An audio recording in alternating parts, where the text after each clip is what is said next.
Shalom, shalom. Israel's brother Za'aba Yalla coming back at you with another cold cut. I would like to give all praises to Yahweh. Shalaki.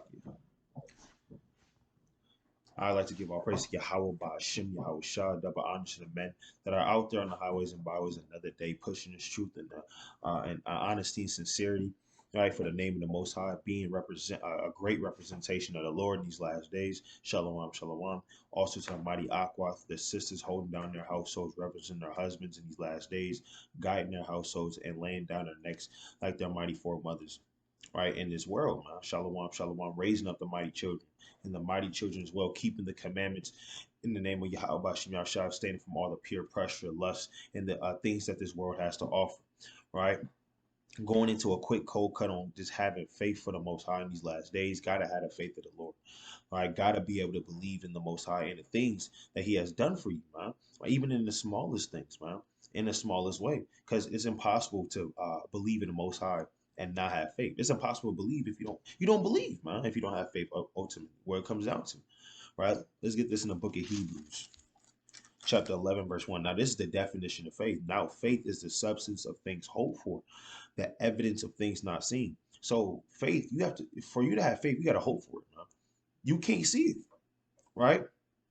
Right? It says the evidence of things not seen. Let me go to Romans 8 and 24. Because if you can be able to see something, why are you hoping for it? You already see it. You know it's gonna happen. But when you hope for something, you don't know. It's not able to be manifest yet. You see it without it happened without happening yet, man. Because you believe it happened, right? Let me go to the book of Romans chapter 8. You gotta have faith. You gotta have vision, right? It's Romans chapter 8 and 24. For we are saved by hope, but the hope that is seen is not hope. So if you see it, it's not hope, right? So if you have hope and you have faith, that means you is invisible. You can't see it yet, right? It says, "For what a man seeth, why doeth he yet hope for?" So if you see it, what you hoping for, you know it's going to happen. Verse 25. But if we hope for that we see not, then we do with patience wait for it, right? So going back to Hebrews 11 and 1, for you to have faith, man, you got to hope, right? And it says, let me read it again. Now, faith is the substance of things hoped for, the evidence of things not seen. And ultimately, it comes down to having faith, because if you don't have faith, you can't please the Most High, right? Jumping down to verse 6. Now, without faith, it is impossible to please Him. For he that cometh to the Most High must believe that He is. So ultimately, if you believe in the Most High, if you believe in the law, statutes, commandments, you're going to do them, right? If you believe, I don't know, in the things and the prophecies that the Most High is showing you, right, through His mighty servants, our forefathers and foremothers on the earth, hey, you're gonna take heed to those different things, man, because you must believe that He is. You must believe every word in these scriptures and perform them on earth. And it says, "In that He is a rewarder of them that diligently seek Him." But you only gonna diligently seek the Lord if you believe in the Most High. That's why you gotta have that faith. By faith, we put on the fringes. By faith, you go out there, you shake the hand to the nations, man. That's what we got to have in these last days and continue to have that, man. Right? And believe in all things, even when we get to, in our deepest and darkest days, man. You can't lose faith in the Most High, right? Let's jump down to verse 23. Let's read about Moses. Actually, let's read about our forefathers, verse 13, right? These all died in faith, not having received the promises. You got to think about that. Our forefathers died not seeing the kingdom, right? They had visions. They were told about it from the Most High. They never got to see the Most High, right? All they, the prophet, they were just declaring the words of the Lord. But at the end of the day, all of our forefathers died in faith. They didn't receive the promises, man, right? But what? Why did they die in faith? But having seen them afar off, man, and were persuaded of them. Our forefathers had vision. They can see afar off. No, it didn't manifest on the earth, but they know it was going to happen. They can imagine it. They can visualize it. Like if you were part of a professional sports team or even a college team or a high school team, you playing a sport and you want to win the championship, you want to get that ring, man. But you in the gym at 5 in the morning. Why? Because you can see afar off. It's 3 months away from the first playoff game, but you in the gym at 5 in the morning. You on the field pushing those bags, man.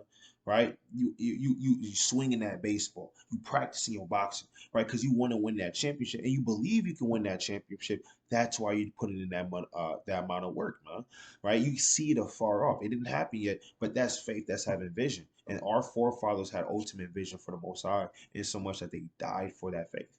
Right? And it says, and embraced them and confessed that they were strangers and pilgrims on the earth, man. Had so much faith and believed them in the words of the Most High. They confessed they were pilgrims and aliens to this earth, man.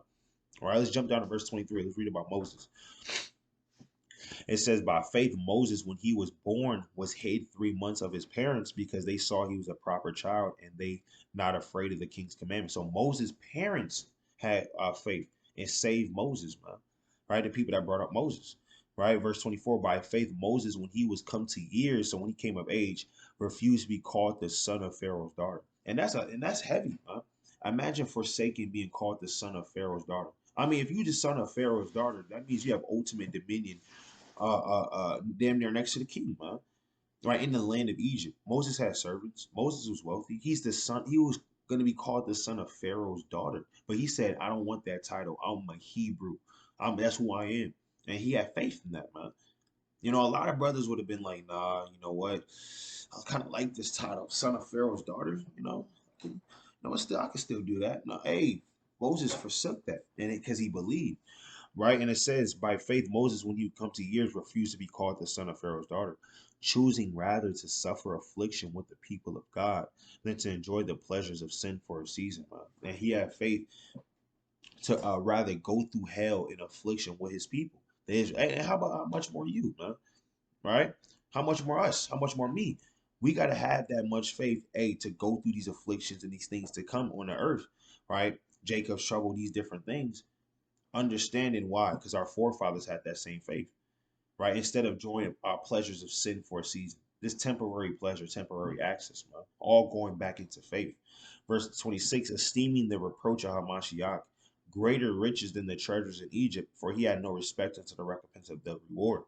By faith, Moses, he forsook Egypt, not fearing the wrath of the king, for he endured as seeing him who is invisible, right? Through faith, he kept that Passover and the sprinkling of blood, and that destroyed the firstborn should touch them. And that's the same thing we doing now. I never kept the Passover before I learned about the truth. You probably never kept the Passover before learning about the truth, man. Hey, Moses, when he learned of the Passover, he kept the Passover by faith, man, and the sprinkling of blood, unless he should destroy the firstborn. And guess what? We had that same type of fear in the Most High if you really believe in the Most High, man, and have that faith, right? And it says, by faith they passed through the Red Sea and by the dry land, which the Egyptians are saying to do or drown. And we believe that they drowned, right? We believe that these things actually happen, right? You got to have actual faith in the Most High in these last days. Do you really believe in the Lord? We're posing this question: do you really believe in the Most High, or are you just in this thing for a trend? Are you just in this thing just to be in this thing because it's something to do? Or do you believe in the mighty acts that our forefathers did? Do you believe that Elijah actually called heaven down, called fire down from heaven 3 times, and burnt up the multitude, man? The captains of 50s, captains of hundreds, man. Do you believe that? Do you believe these different accounts in the scriptures? The ravens feeding Elijah, man. Right, Elisha asking for a double portion of Elijah's spirit after he got sent up, caught up into the call up to the whirlwind, man. Do we believe these different things? Right? When you at your lowest, at your bottom, man, do you really believe the words the Most High said unto you? Let's go to Acts chapter 27. Right? This is the book of Acts chapter 27. Let's start verse 17. Right? Which when they had taken up, they used helps undergirding the ship, and fearing lest they should fall into the quicksand, straight sail, and so were driven. And being exceedingly tossed with a tempest, the next day they lightened the ship. So Paul was on the ship with his men, right? And they were tossed with the tempest, right? Tempest is a violent storm. So they are on a ship, and you imagine being on a ship in the middle of an ocean, and a storm gets you, the waves going up and down, and you swinging left and right, and rain hitting you from the side, man. Right? And it says, and the third day we cast out with our own hands the tackling of the ship. And when neither sun nor stars in many days appeared, and no small tempest lay on us, they said it was no small tempest. This is a huge storm that laid on them, man. All hope that we should be saved was then taken away. And ultimately, hey, the men on those ships lost hope. And their hope will be taken away, man, from the Most High, right? Hey, but what? But after a long abstinence, Paul stood forth in the midst of them and said, sirs, you should have hearkened unto me and have not loosed from Crete and to have gained this harm and loss. And now I exhort you to be of good cheer. So why is Paul exhorting them to be of good cheer? For there shall be no loss of any man's life among you, but of the ship. Hey, guess what? Paul had faith. He stood in the midst of them. While all men lost faith, while all men didn't believe anymore that their life was on the line, right? Imagine a storm hitting you. These men forgot who the Most High was. But Paul had to stand in the midst of them. He said, hold on, man. Ain't none of y'all going, if y'all just listen to me, we'll be good. But be of good cheer because ain't nobody going to die on the ship, man. All right? Only the things that we lost. Why? For there stood by me this, verse 23, for there stood by me this night the angel of Yahweh, whose I am and whom I serve, saying, fear not, Paul, thou must be brought before Caesar, and lo, the Most High had given thee all them that sail with thee. Hey, the angel came to Paul by night and told him, don't be afraid, you're gonna make it to Caesar. So when that tempest came in, do you think Paul did lost faith? Did you think Paul had been a foolish man to lose faith after the angel of God told you that you're gonna survive to see Caesar? But all the other men lost faith. But Paul believed the words of the Lord through his servant, the angel of the Most High, man. Right? Even when he was going through that storm. So how much more you? The Most High has been did a lot of things for me, for whoever's watching this video, the nation of Israel, man. Right? For us to, for enough of us to have faith, and even when we in our deepest, in our darkest moments, man. Right? Let's go to Matthew chapter 14:24. So when wind hits you, right? When that east wind hits you, don't lose faith in the Most High, but just remember who He is. Right? This is Matthew chapter 14. And I'm gonna start at verse 24, and it says, "But the ship was now in the midst of the sea, right, with what tossed with waves, for the wind was contrary, right." And in the fourth watch of the night, Yahushua went unto them walking on the sea. So this is from about 3 a.m. to 6 a.m., right? When you go into the Roman watches, right? 3 a.m. to 6 a.m. So they, the disciples, they seen the Lord walking on the water, man, right? At night.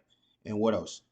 Verse 26, and when the disciples saw him walking on the sea, they were troubled, saying, it is a spirit, and they cried out for fear. So they thought, Yahushua was a spirit, an apparition. Right? And it says, but straightway Yahushua spake unto them, saying, be of good cheer, it is I, be not afraid. And Peter answered him and said, Lord, if it be thou, bid me come unto thee on the water. So he said, Lord, if it's really you, have me walk on this water with you. Verse 28, and Peter answered him, it's like in verse 29, and he said, come. And when Peter was come down out of the ship, he walked on the water to go to Yahushua. So Peter in the beginning had that faith. He was walking on the water. He was going as hard as he can. Right? And guess what? And it says, verse 30, but when he saw the wind boisterous, he was afraid. But like, when that adversity hits on a spiritual level, he became afraid. Hey, a lot of brothers, a lot of sisters, you'll begin to walk on that water. You begin to walk, be in this thing. Put on the fridge. Stop eating the pork. Stop coming around the family, the worldly family. You'll begin to walk on this thing. But when that wind starts to hit you, when the wiles of the devil starts to shoot out them darts, man, and you get hit with that first and second and third affliction, you begin to get afraid, man. And what happens when you get afraid? And beginning to sink, he cries, saying, Lord, save me. So he began to sink, man. He began, hey, you may begin to sink.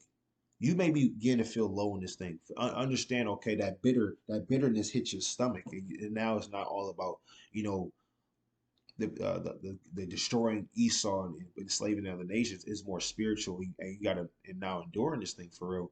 You may begin to sink, but he cries saying, Lord, save me. You gotta cry saying, Lord, save me. You gotta cry unto the Most High and don't forget his acts. But hey, Peter almost forgot, man. That's why he started to sink. Right? Verse 31. And immediately Yahushua stretched forth his hand and caught him. Right? And Yahushua didn't let him sink. He caught him, man. Right? And said unto him, O thou a little faith, wherefore didst thou doubt? Meaning, what you doubting for? I'm the Lord, man. All right? Didn't I say I loved you? Didn't I die for you, man? Have faith in me. That's what, hey, he said, what you doubting for, Peter? You think I was going to let you drown, man? Right? So you can't lose faith when that wind starts to get boisterous, man. You can't lose that. You can't lose that faith. Right? Let's go to Sirach chapter 20. Let's go to Sirach chapter 2 and 12.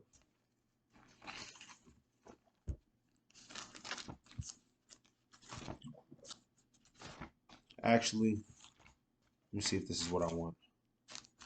Acts 20.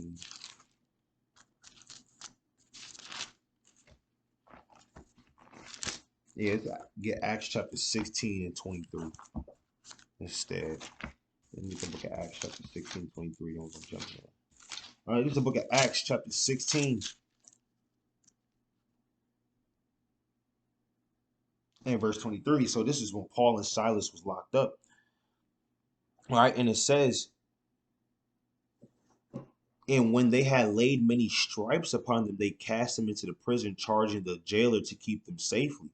Who, having received such a charge, thrust them into the inner prison and made their feet fast in the stocks. So when you thrust in the inner prison, man, right, that's not just your general area. You thrust in the damn then what they not what's it called, solitary confinement, right? These men was in the inner prison. It wasn't easy to get to these men, right? And it says, verse 24. Whoever received such a charge thrust them into the inner prison and made their feet fast in the stocks. And at midnight, Paul and Silas prayed, man, and sang praises unto the Most High, and the prisoners heard them. So these men were singing and throwing up prayers into the Lord all night, loud, man. The other prisoners heard them. They probably saying, "Shut up, keep it down. We're trying to sleep, right? Your God not gonna save you." They were probably saying anything in there, man, right? But what? And suddenly there was a great earthquake, so that the foundations of the prison were shaken, and immediately all the doors were opened and everyone bands were loosened. So that's faith, man. They were throwing up prayers unto the Lord all night, and next you know, the Lord opened up the prison doors, man. Right? The Lord made a great earthquake into the prisons, right? And what happened? And the keeper of the prison, awaking out of his sleep and seeing the prison doors open, he drew out his sword and would have killed himself, supposing that the prisoners had been fled. Because if you were in the Roman army, right? If and you were a jailer or a keeper of the prisoners, if you lost a prisoner and they got away, that life goes now for your life. So since they're free, your life has to be taken, man. So he put out his sword. He said, "Damn, well, I might as well kill myself because they're gonna kill me anyway." Right? But verse 28, but Paul cried with a loud voice, saying, "Do thyself no harm, for we are all here," man. Right? So they had faith in the Most High, and the Most High broke him out of prison, man. Broke him out of jail, man. Right? That's how much faith they throwing the praise into the Lord. When you get down and out, do you throw? Is the first thing you do? Do you throw prayers unto the Most High? All right? Do you call upon the name of the Lord, or do you immediately get carnal? Do you immediately say, "Damn, I don't know what I'm gonna do," and you start trying to make things work out of your own hand? You gotta throw up praise to the Most High. These men was probably in their lowest state. They were in the inner prison for speaking the words of the Most High, and the Most High saved them, man. All right? Let's go to Sirach chapter 2 and verse 1. All right? The book of Sirach, chapter 2. So we gotta have this, we gotta have faith in this thing, man. Do we really believe? All right, it's Sirach chapter 2, verse 1. My son, if thou come to serve the Lord, prepare thy soul for temptation. Set thy mind aright, and constantly endure and make haste in time of trouble. All right, let me jump down to verse 12. Woe be to fearful hearts and the faint hands and the sinner that goeth two ways, man. The Lord said death and destruction to fearful hearts, because if you're a fearful man or a woman, ultimately you don't believe, man. Right? Because what are you getting fearful of? Didn't the Lord say in 2 Timothy 1 and 7, the Lord didn't give us the spirit of fear, but of power, of love, and a sound mind? Right? So if you have a fearful heart, that's ultimately a demon overrunning your mind. Right? And it says, verse 13, woe unto him that is faint hearted. So if you faint hearted, you don't got that faith. Right? For he believeth not, therefore shall he not be defended. And ultimately, you can't please the Lord if you don't believe or have faith or hope, man. You're not going to be defended. You're not gonna. The Lord is not gonna be on your team if you don't believe in Him in the first place. That's like going to a game. You know, you go into a game and you know and you know the team that you're supposed to be rooting for is gonna lose, but you just go anyway. You say, let's see what happens, right? Oh, I don't know, man. Let's just see. Let's just see what's gonna go. I'm just gonna cheer for them, and what's good. You don't believe, man. You don't even believe they're gonna win the game. What are you there for? Don't support them. You don't believe they're gonna win. So same thing. The Lord's not gonna defend you, man. Right? If you don't believe He's gonna win, man. Right? If you don't believe He's gonna win and save you, man, He's not gonna believe you at all, and He's not gonna save you if you don't believe Him. Right? And it says, verse 14, woe unto you that have lost patience, and what will you do when the Lord shall visit you? And what you gonna do at the end of the day when the sky cracks open and you claimed you believe, but in your works you denied Him? right? What do you think is gonna happen? The Lord's gonna kill you, man. All right, and he's gonna say he didn't know you, right? And it says, verse 15, they that fear the Lord will not disobey his word, and they that love him will keep his ways, man. They that fear the Lord will seek that which is well pleasing unto him, and they that love him shall be filled with the law. And that's only gonna happen if you believe in the Lord. Let's go to John chapter 6 and 28. It's only gonna happen. You're only gonna gain that type of fear and love if you believe in the Lord. All it is the faith is the ignition. You gotta just believe before anything else. You gotta have that ignition. You gotta have that started, man.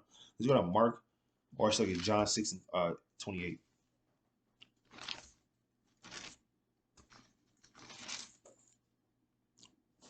This is John 6 and verse 28.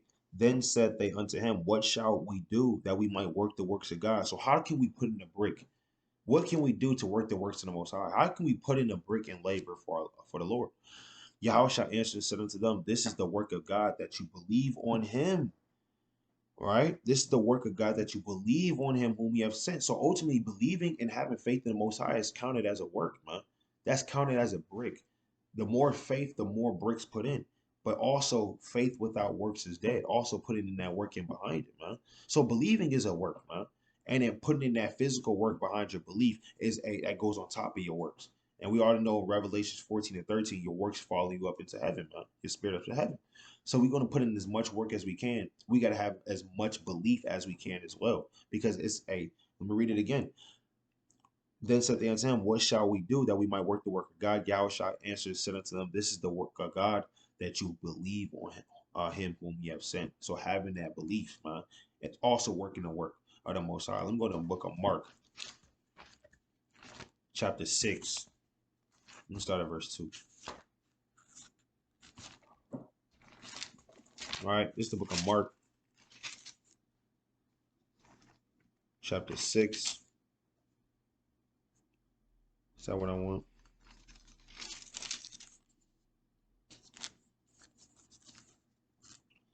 Mark, bear with me.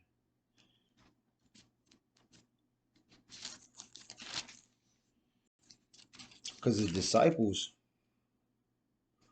ultimately wanted more faith in the Lord, man.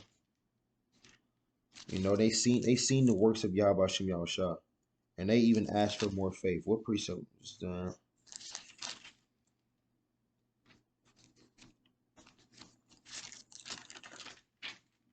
Con, that's cool. Let's go to Mark chapter 4 and 35. The book of Mark chapter 4 and verse 35. Lord willing, I can get that precept. All right, this is the book of Mark chapter 4 and verse 35. In the same day when the even was come, he saith unto him, let us pass over the other side. And when they had sent away the multitude, they took him, even as he was in the ship, and there were also with him other little ships. And there arose a great storm of wind, and the waves be full into the ship, and that it was now full, and he was in the hinder part of the ship asleep on a pillow, right? So the wind hit the ship, you got the disciples and the Lord in the back sleep on a pillow. But the wind is shaking the ship, man, side to side. Another great tempest, a great storm, right? Verse 39. And he arose in Shlakia, verse 38. And when he was in the hinder part of the ship asleep on a pillow, they awaked him and said unto him, Master, carest thou not that we perish? So you understand they were carnal. Now this is the Lord they're speaking to. They say, Lord, do you care that we're gonna die? Like, think about it. Is the Lord really gonna let them die? Is the Lord gonna die on that ship? You know what the Lord gotta go through. So if the Lord not gonna die on that ship, why would y'all think y'all gonna die on that ship and y'all with the Lord, man? Y'all with he created those damn wind, man. All right, but what? Verse 39, and he arose and rebuked the wind and said unto the sea, peace, be still. And the wind ceased, and there was a great calm. And he said unto them, why are you so fearful? How is that you have not no faith? He said, how is it that you guys have no faith? The Lord's damn confounded at that. He was like, how the hell do you guys not have any faith, man? He rebuked the wind. He rebuked the sea, man. He said, did y'all forget who I was? Right? Verse 41, and they feared exceedingly and said one to another, what manner of man is this that even the wind and the sea obey him? All right. So at the end of the day, you got to have faith in the Most High. As we keep going back to, do you have faith in the Most High?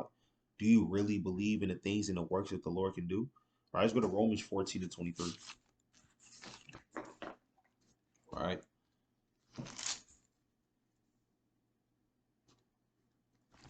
All right, Romans chapter 14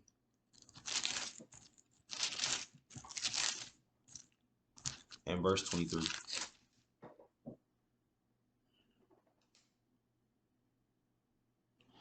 And he that doubteth is damned if he eat, because he eateth not of faith. For whatsoever is not of faith is sin.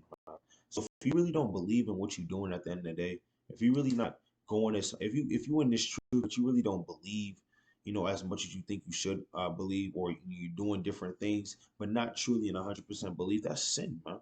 Because why are you doing it, man? All right. The Lord said, hey, if you don't, if for whatsoever is not of faith is sin, you need to be able to believe in what you're doing, man. Right, go as hard as you can, because if you really believe, you can go as hard as you can. If you believe you was gonna get $500, right, for waking up at 5 in the morning, right, for the next 5 days, you really believe you gonna get up at 5 in the morning for that $500, man. You gonna set 10 alarms. You gonna go as hard as you can to wake up at 5 in the morning. How much more do you know this truth? The Most High, right? We gotta go as hard as we can for the Lord. Let's go to Mark chapter 10 and 51. I believe that's the precept I want.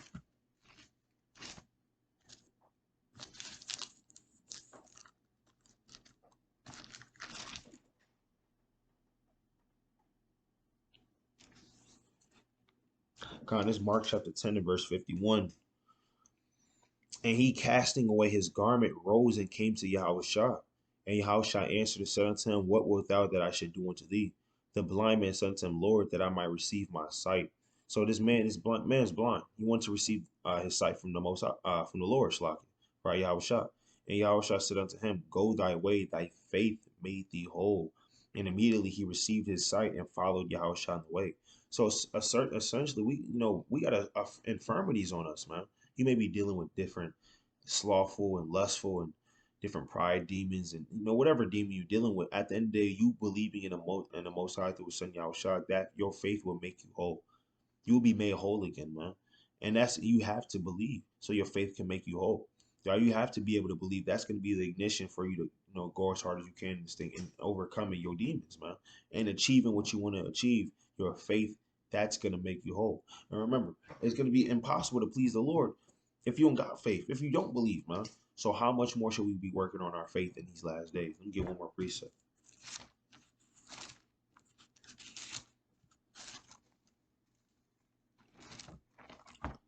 All right, it's Second Chronicles chapter 15.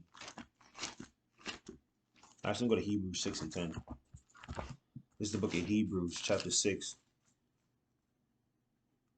Let me start at verse 10. For the Most High is not unrighteous to forget your work and labor of love, which you have showed for his name, that and that you have ministered to the saints and do minister. So ultimately you have to believe that every work that you put in for the Lord, right?